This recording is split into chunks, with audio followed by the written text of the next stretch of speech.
One word answer. Leave. Leave.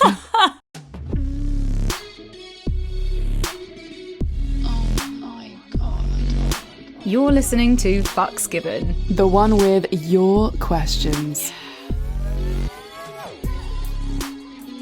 Hey, Florence. Hi. How are you? Yeah, I'm doing okay, I think. I've been going through the motions of the oceans, but I think we all have. Last episode, you were like, hi. You're like, manic. Yes, for fucking sure. Yeah, I've realised now that I was having a manic episode. Fully manic you episode. knew that you were having a manic episode when you were talking to us about it. Felt so fucking good. And now I'm in the dip after the manic episode. Like, oh yeah, I wasn't normal.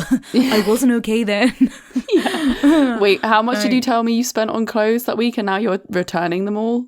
Yeah, $2,000. I spent $2,000 in 2 weeks on clothes. Like, that is a full fucking sign that somebody's mental health is not okay.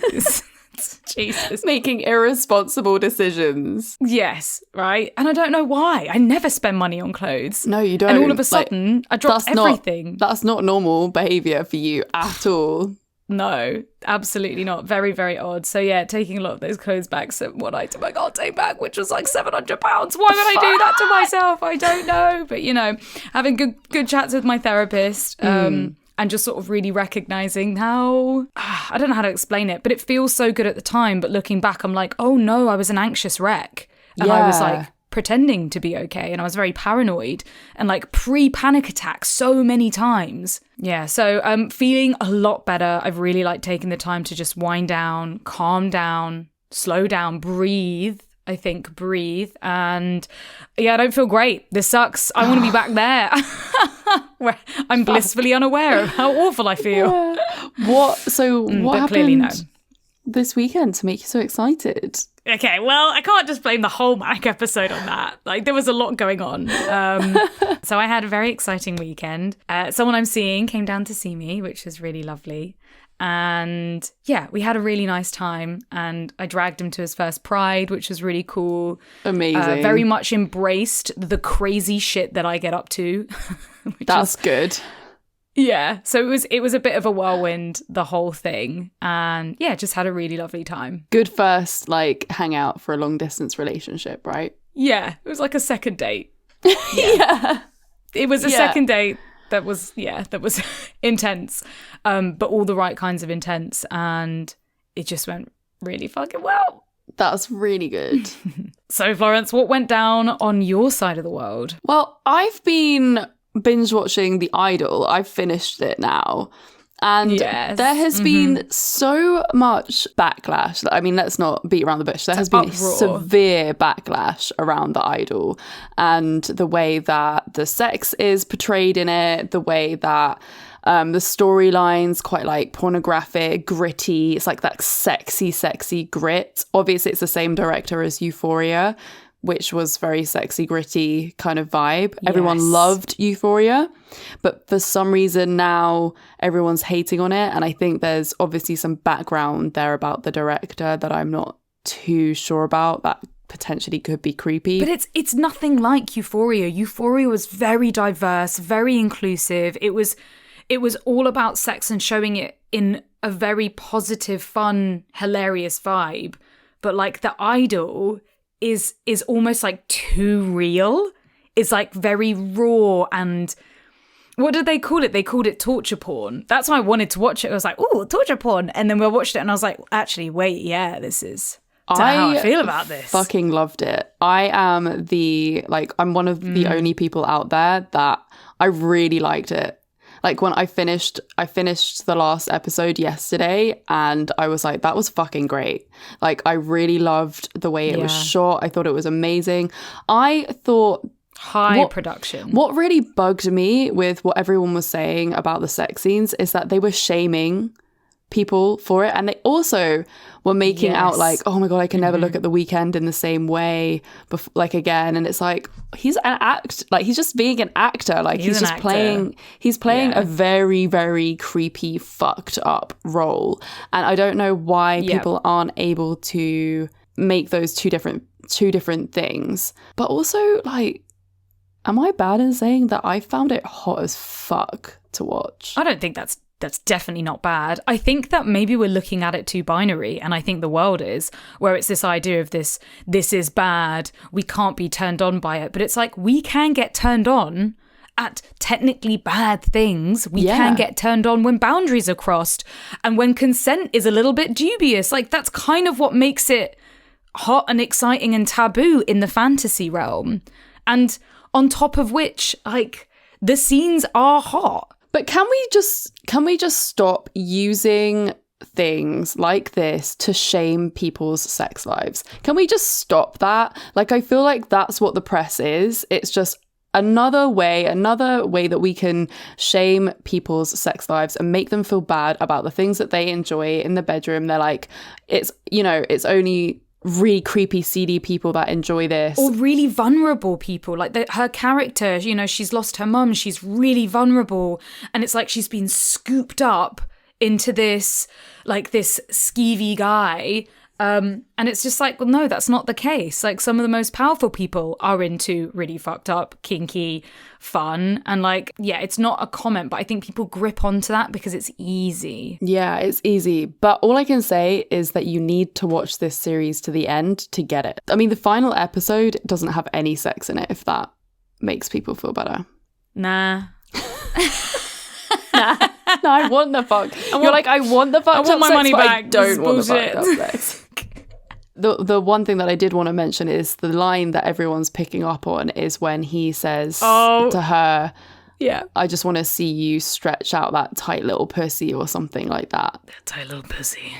But the way he said it, though, did you cringe? I don't know, man. Like, I don't know. I was like, yeah, stretch out that tight little pussy. I cringed.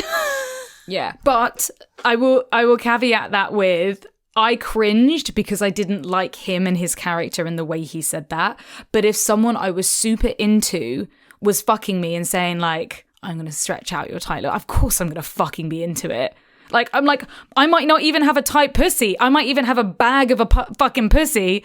And I still want you to whisper in my ear, I'm going to stretch out your tight little pussy. And I'm like, I don't care if porn taught me that. I'll take it. That's hot. I wasn't into his character, but I still found it hot. I was like, yeah, this is fucking disgusting and like filthy. Yes, and like all the good maybe things. That's it. It's just the kink of it being like so gross and disgusting that is hot. Yeah.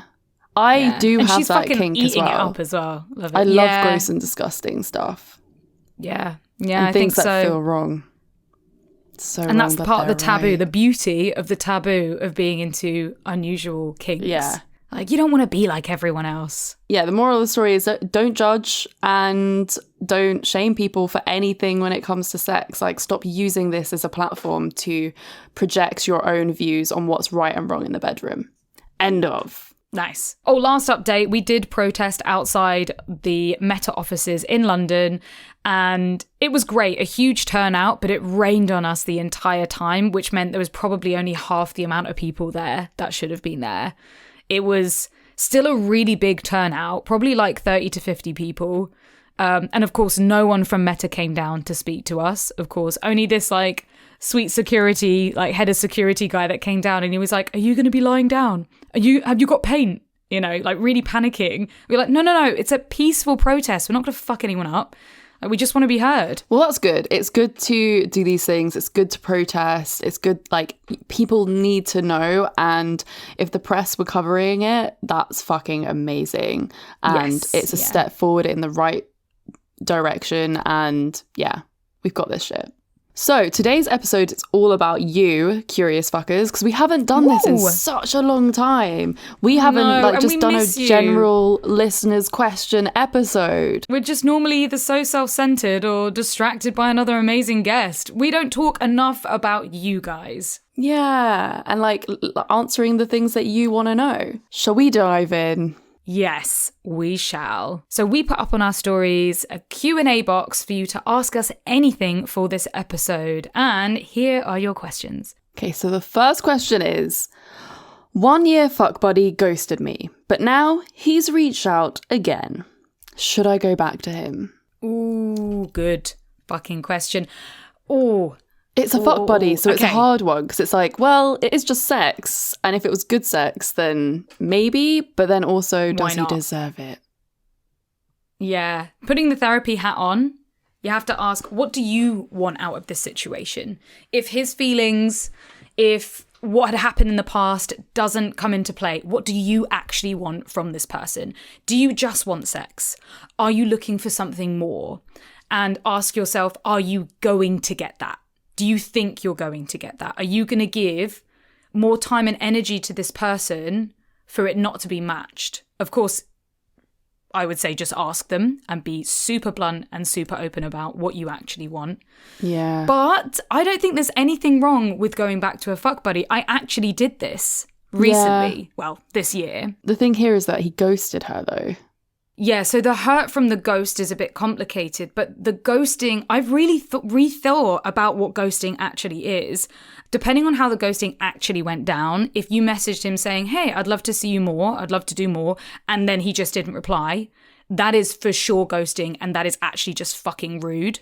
Yeah. But if the conversation fizzled out, if you never told him what you actually wanted and how you felt, and he never told you, then both of you, ghosting normally happens because the other person is hoping that you feel the same and things just fizzle or fade out. Ghosting only really ends up being hurtful and humiliating when people aren't honest about their true feelings. Yeah. And yeah, some people are idiots. And if you are vulnerable and honest with them, they won't reply. But most of the time that will actually be hit with some kind of an answer. I think I would only go back to a fuck buddy if I didn't want anything else. Like if I was like in a place where I wanted to like have a relationship and I just wanted some casual sex on the side, I think I would just go for a new fuck buddy instead of an old one.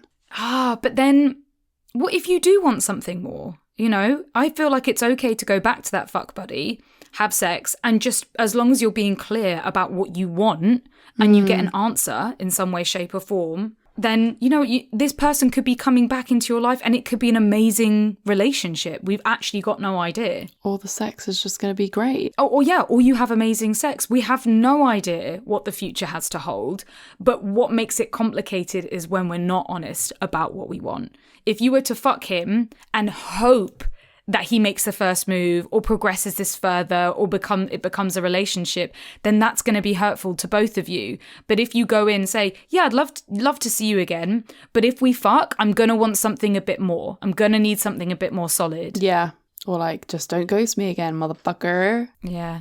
This happened to me this year, where there was a guy a couple of years ago that I fucked that I genuinely thought I fell so head over heels in love with.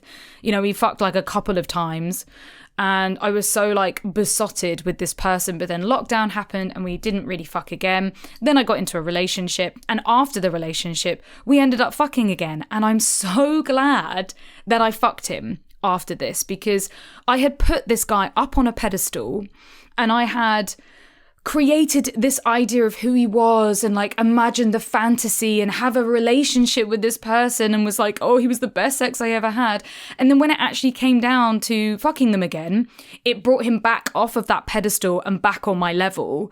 And I was like, oh, he's just human. He's just a guy that I was really into, and like the sex isn't really quite there and I don't see myself getting into a relationship with him. So it was a really valuable lesson for me to like stop pining over that one true love that I lost out on, you know, and always wondering. And I was just like, oh, actually, yeah, like he was just a normal dude and so was I. Yeah, that is a really good point. I think whatever happens, it's going to be valuable. It's going to be a valuable life lesson. This listener has asked, how does one have sex for the first time when they are 25 and live at home? Asking for a friend.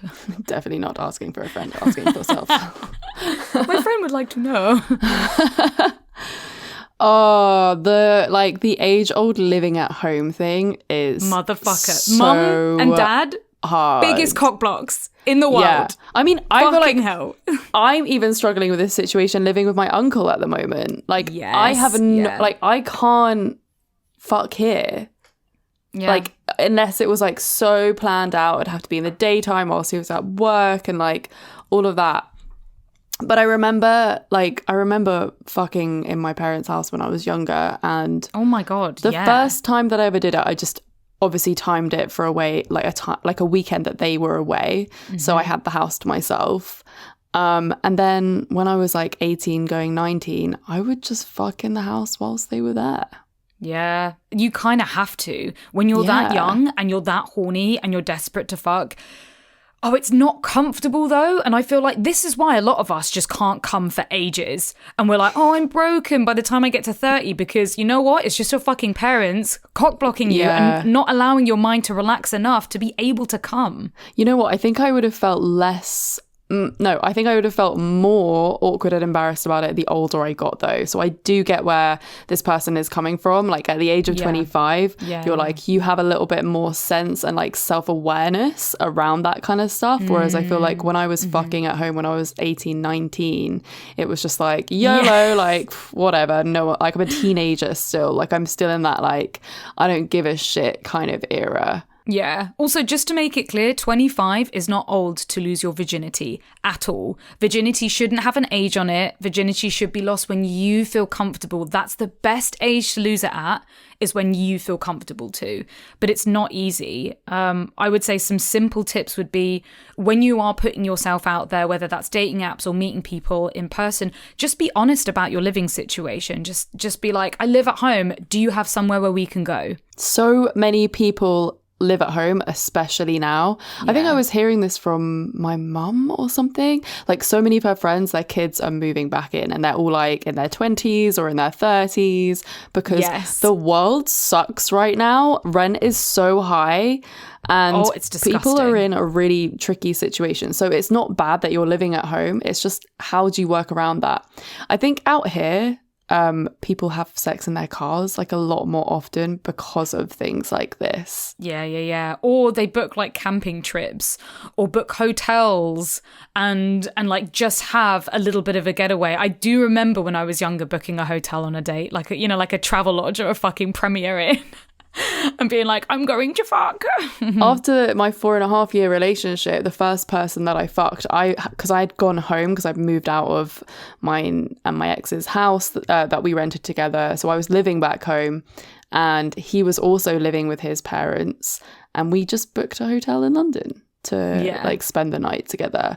And like that was kind of hot and cute and all of those things. So I feel like there are ways you can work around it, but it's just being with people that you really trust and you can be really honest with. Yeah, don't let your age hold you back. I think that living at your parents' house can have that subconscious like, oh, I can't find anyone to fuck because it's going to be awkward or uncomfortable. It's always going to be awkward and uncomfortable the first time. Put yourself out there, take those risks, and just the best thing you can do is be honest. The more honest and upfront you are about this situation, the more you'll be respected and the more you'll be able to find the right person to lose it with. Yeah. Plus, virginity is just a construct anyway, so... Yeah, fuck virginity. Suck my dick, virginity. Next question is, any tips on heightening libido? That's a real fucking hard one as well, because libido's a tricky motherfucker. It is a fucking tricky motherfucker. I think my first go-to tip would be masturbate more, because I feel like the more that you are sexually intimate with yourself, the higher your libido gets. And that's not just like having a quick buzz on the wand. It's like, actually putting in time to explore your body, get the oils out, get some lube, sex toys, insertable things, like have fun with yourself. Yeah, and that goes for vulva owners. Vulva owners definitely masturbate more. I actually think, and I don't know if there's any solid research on this, but the more I hear about it, dudes, penis owners, the less you masturbate, especially to porn, the better it is for you, for your cum drive, for your stamina, for your excitement. Wow. I've heard that time and time and again. It's like supposed to be that, like, generally speaking, women should come once a day. That's really good for their body, really good for their mental health. And men should abstain and hold it for as long as possible and come maybe like once a week. How insane is that? We need to get someone on to talk about all that male stuff because there's that huge thing at the moment about like cum retention and like not coming. Semen retention. Yeah, because of like, I don't know, being like working out, fighting, all of those. Yeah. People I know that do like martial arts and fight don't come at least for a day before. Footballers aren't allowed to have sex or masturbate the night before a match. Wow. And I've heard this time and time again. I know at least 3 dudes that are doing the semen retention thing, and they have just seen incredible changes. Wow. You know, it's supposed to build your testosterone, but we could just be spewing absolute bullshit here. We don't have the facts to hand right now, and I'm sure there are facts out there. So give it a research. I would love see to what you learn think. more about that. But also, other things to boost your libido, maca root. Maca root is a well-known plant that it just boosts your libido. And Hanks have actually just come up with like a little sachet thing of libido. This is not sponsored. Libido lifting supplements. Do some research on how you can holistically do this libido stuff, because there are so many plant kind of places to go when it comes to your body and your desires in this way. But also, just wanted to put it out there, if your libido is feeling lower than usual, then that's okay. Like, we all go in peaks and troughs, and like at the moment I'm the same as you. Like, I have a very low libido at the moment. I'm very like mellow when it comes to sex, but I also think that's because I haven't really been having sex also.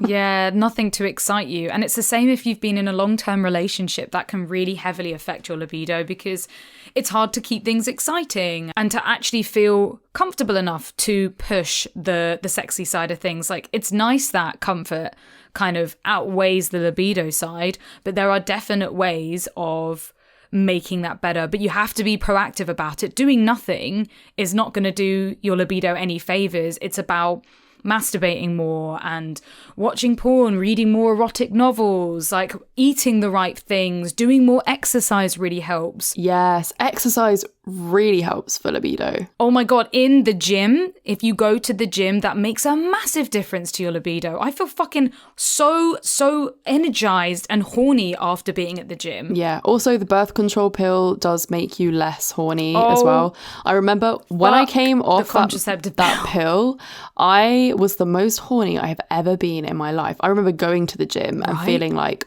whoa, I am turned on by absolutely like I everyone. could come. Yeah, like guys doing push-ups and I'm just like imagining myself underneath them and like, so good. Yeah, oh.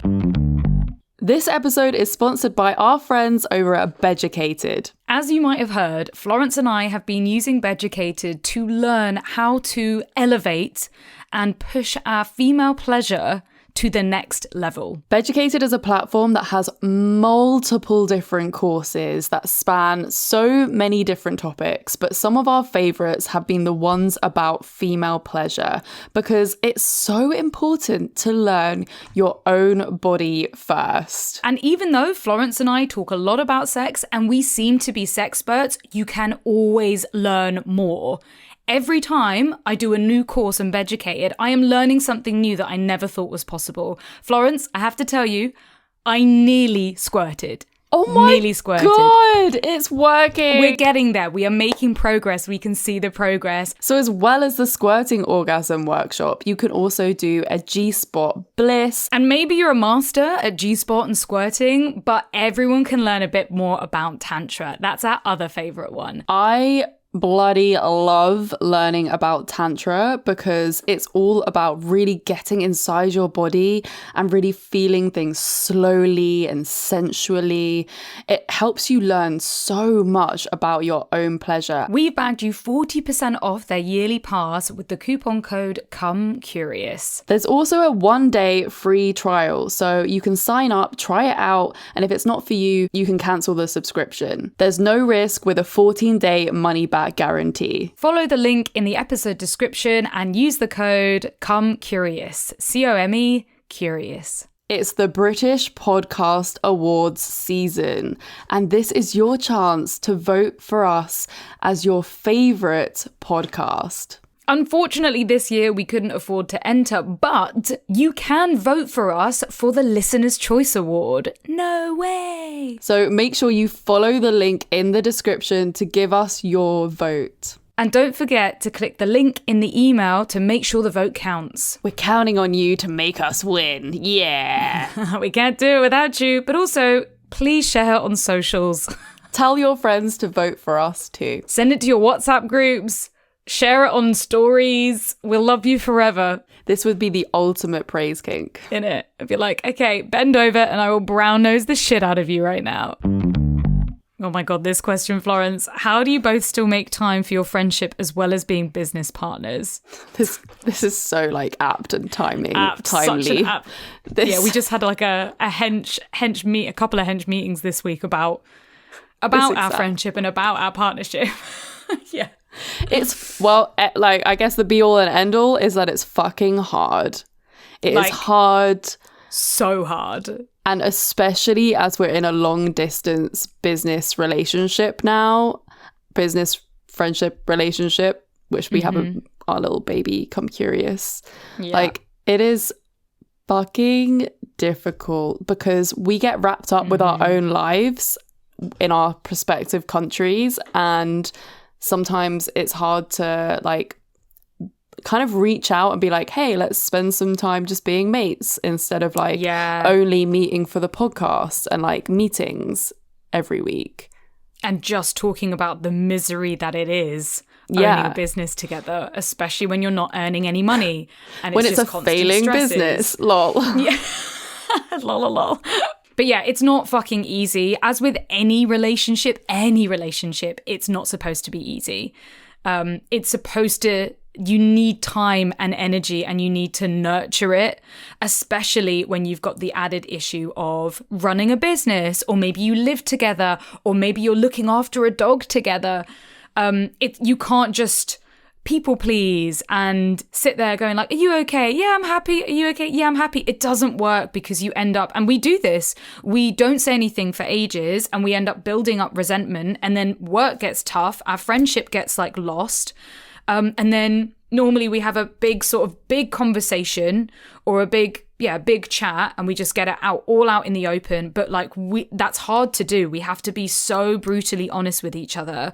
Yeah. And even if it hurts to say the words that we want to say, we say them, and we have to take the time to stop and listen and validate each other and hear each other. Because I think that's the most important thing that we learned, was to actually hear each other. Definitely. And we're actually looking for couples therapy at the moment. Yes, because we're not prepared to lose what we've got, and we know that we need extra help. There's only so much that Florence and I can do, and we still get on each other's tits. Like, we're two very different people, and we've been in a long-term relationship for over 9.5 years, trying to nourish a business. I mean, we are legitimately just like an old married couple at this point, where we like build resentment. We're like, oh, I just don't like this person on this day, and like I'm not seeing. I think I said this in the voice note the other day, where I was just like, I'm not seeing any of the good things anymore. Like, I'm just seeing all the bad things, and I'm like, we don't spend time. Like, I'm not getting the good juicy friendship moments. Yeah, it's hard work, guys. And it's not easy to say, and I think that like the harder it is to say, the more you need to say it. Yeah. But we do love each other very, very dearly, and this is deeply. We love our baby that we've created together and our friendship, and we're not like willing to like we never just have like a blowout and like it's like game over, friendship over. That's it. Like done. That's never happened, and it's because we know that there's like something deeper there. Yeah. It's like we treat each other like sisters, where we can get ratty at each other, and we can get frustrated and say the wrong thing and upset each other. You know, we've both done that. But like that is part of being in a long-term relationship. That's part of a friendship. That's part of anything, being in a relationship or a friendship, whether that's platonic or not. Yeah. And it is just about having that open communication, and now looking to get a therapist to really help fill in the cracks that we can't manage, that we can't figure out. Like, I think both of us are extremely excited to talk to a therapist, because we know how beneficial they are. But then again, we both see our own therapists, and we believe that all relationships should see therapy. Definitely. Hopefully the therapy won't be the end of everything. They're like, yo, imagine you two we just should just stop this business because it's not good for you. Yeah. On top of which, like, we live miles apart. We can't just bop over to each other's houses and like watch a film together like we used to. We used to. I know. We just got to do it all online now and just, see each other once or twice a year in person. Yeah. So sad. Okay, enough about us. Yes. Next question is rimming. I love receiving, but also feel insecure. Any tips? Partner likes giving, but I feel like he holds off from getting stuck in. Maybe because it's a bit gross. Do you guys ever use dental dams? Yeah, dental dams are very good they serve a purpose, but no, I personally don't use dental dams. I don't think I want to use dental dams. I've never used a dental dam, but I do see how it would make rimming a lot more accessible. I mean, I'm not really the one to give rimming advice because I don't like it, because I'm stuck in my head about it being gross, not gonna lie. Yeah. Well, sometimes it's preference. Like some people think that dicks are gross or vulvas are gross, and some people think that rimming's gross. But I think the best thing to do would be to talk to your partner and ask him, like, how can I make this a more pleasurable experience for you? Like, I love it when you rim me, but what can I do to make it more pleasurable? What, do you want me to get a booty wax? Do you want me to make sure that I shower super, super deeply? Should I fucking... Douche, yeah. You can be really open and honest about it and be like, I feel like you're holding back, and I don't mind that, I understand it, but like, what can I do to make you fully go head first into this? I wouldn't fuck around with dental dams. But ask him, you know what, he might love a dental dam. When I did do rimming, I made him like shower and baby wipe, like, so everything was like very squeaky clean, and that's how I got through it. I'm just thinking about rimming now.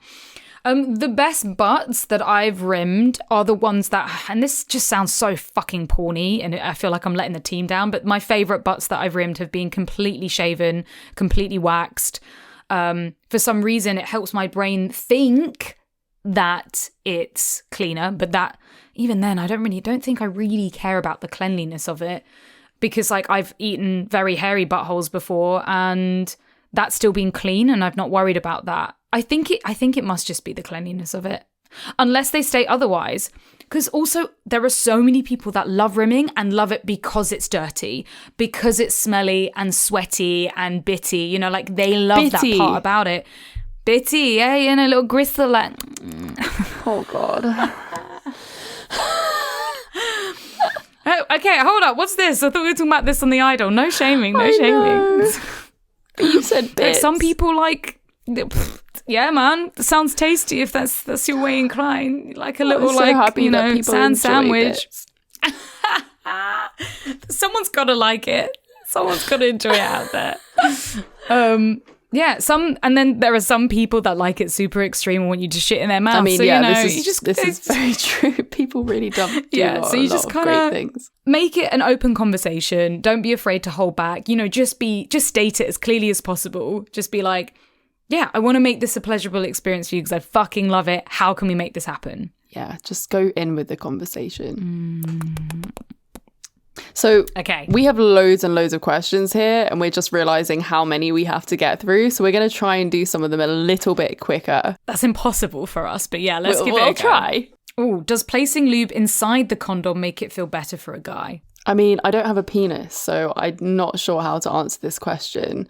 But I feel like it's not a good idea, because doesn't that make it a bit dangerous to... It's not a good idea. I don't think it's good for the condom. I don't think it's good for the protection. It fucks with the safety. Okay, don't do it. Cool, I got them right. It's like a fucking... Like a test. Yeah, it's like a test. Like, are you sex ed enough? Yeah. I've got one for you. I want to flirt casually with people without intentions since I'm in a monogamous relationship. Boyfriend is cool with it, but I'm scared to disappoint people when flirting doesn't lead to anything. Oh, I really feel this. I think be completely honest at the very beginning when you're flirting with people. So whether or not you're messaging them or seeing them in person, say, hey, I'm actually in a monogamous relationship, but can I flirt with you? Are you down for that? It's literally as simple as that. Yeah. Good advice, Reed. Yeah. Would either of you attend a bukkake party? For the OnlyFans page, yes. For reality, no. No, yeah, I mean in terms of like for the people in the messages, I would pretend that yes. Yeah. I'd probably be down for it if my partner was super, super into it, like if it was a fetish. Yeah. But really, I'm not going for me because it's nothing about my pleasure. It's all about men's pleasure and basically degrading a woman with their cum. And if I've got no connection to these dudes, then no. I've never been one for getting cum in the face anyway. Like only if... Yeah. I would only do that if it was a partner that I really fucking loved and they loved it. That's the only reason I would do that. Yeah, it's more like, come inside me, motherfucker. Yeah, don't waste it. Love that. Come inside me. Fuck you. How do I go to my first sex party as a woman with no partner / friends who are into kink? Hey, well, firstly, join the Come Curious Facebook group because there's a bunch of people that actually meet up and go in as a team together. So cute. But also go with a friend, go with a girlfriend and go just to look, like it's just an excuse and a chance to dress up and feel amazing. Go with a friend and see if you can meet people there. There's also like apps like Field and stuff where you could meet someone that is just looking for a sex party partner too. Yes, yeah, and places like, I think, Killing Kittens, when you sign up to go to a party, they put you all in a big group and you can chat with each other and basically meet up beforehand or meet up inside the party. Isn't this what munches are for? Yes, okay, munches are more in the fetish scene. Yeah. But yeah, if you have a fetish, then there are loads of munches, which is basically a non-sexual meetup. And that happens normally in a pub somewhere, and you can just go along by yourself and just meet like-minded people who are into the same kink or fetish. So places like FetLife and Joy Club, even places like Discord have like information on munches. You'll fucking hate this one. My boyfriend has never been down on me. He says he doesn't like it. I miss it. Should I make him try? One word answer. Leave. Leave. Run. Leave. Run. Run. Run. Oh God, I just hate, I couldn't be in a relationship with someone that didn't go down on me. Like it would make me feel really bad about my body and not confident, and I wouldn't be experiencing something that I love during sex.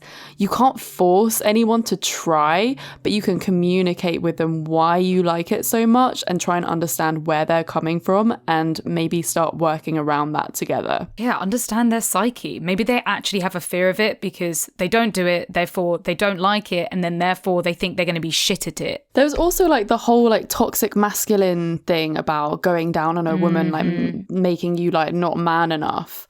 So like there's some legit kind of stuff behind all of that stuff, but God, that's such a thing of the past though, mate. Like that's not acceptable. It's not your responsibility to make them see a different way, like there are so many people that would be desperate to eat your pussy out. Yeah I hope that helps. This is quite a hard one. I lost 9 stone and now guys who made fun of me before are trying to ask me out. Do you have any sassy clapbacks I can say to them? Oh, I feel this girl's like rage, like the validation and rage from it. And of course, like anyone would feel exactly the same thing. But I don't know if a sassy clapback would be the best option here. I feel like they would be confused and hurt because in theory, they're just giving you a compliment. Like, yeah, we were all dickheads back then. We all said shitty things to other people that shouldn't have been said. But the fact that they fancy you now and are interested, you can just clearly say, you were really horrible to me when I was younger and it negatively affected my life. And see what they say back to that. If they come up with a genuine great answer, then maybe it's worth seeing. Like, do you not fancy any of them? Would you not ever want to like fuck any of them? It's kind of a similar like situation to me. When I was younger, I was bullied at school by boys all the time. And then like few years after school, meeting some of them out and about and then being like, oh yeah, I used to like really fancy you back at school. I'm like, what the fuck, man? Yes. They're mean to you because they want to fuck. Basically, I would just fucking talk to them about it. Yeah. Be like, yo, like, how can you fancy me? You were so horrible to me. It fucked me up. Yeah. And then they've like, I always fancied especially you. when it's like a weight thing. I think that's so fucked up. Yeah. So curious fuckers, we did not get to answer all of your questions because there were so many brilliant ones. We're just going to have to do this again sometime soon. Yeah, really good questions. It really changes the subject of what we want to talk about. We just get lots of fun little nitty gritty bits in there. You hear that, Florence? Gritty. Ugh. I mean, I love sexy grit, to be fair. I was just saying at the beginning. What? The Idol. From where? Oh, like not physical grit. Yeah. That took me a second. Yeah. Yeah. Just like the grit. Yeah. The grit that is erotic. Anyway, make sure you follow us on Instagram so that you can be part of the next listeners episode Q&A, and that's at Come Curious. Follow our personal accounts at ReadAmberX and at Florence Bark. Give us a rating and a review. Share us as wide and as far as you can on socials. Please tag us in if you do. And please vote for us on the British Podcast Awards. We've got a link in the description, in the episode description. Follow us, donate on Patreon. You can follow us on the Facebook group. And also, if anyone is going to We Out Here Festival, I will be doing a talk in the name of Come Curious, but unfortunately Florence won't be there, but the amazing Kitty Underhill will. So come and say hello, come to our tent. It's at 5 p.m. on Saturday during the festival weekend. See you next Thursday. Love you. Bye.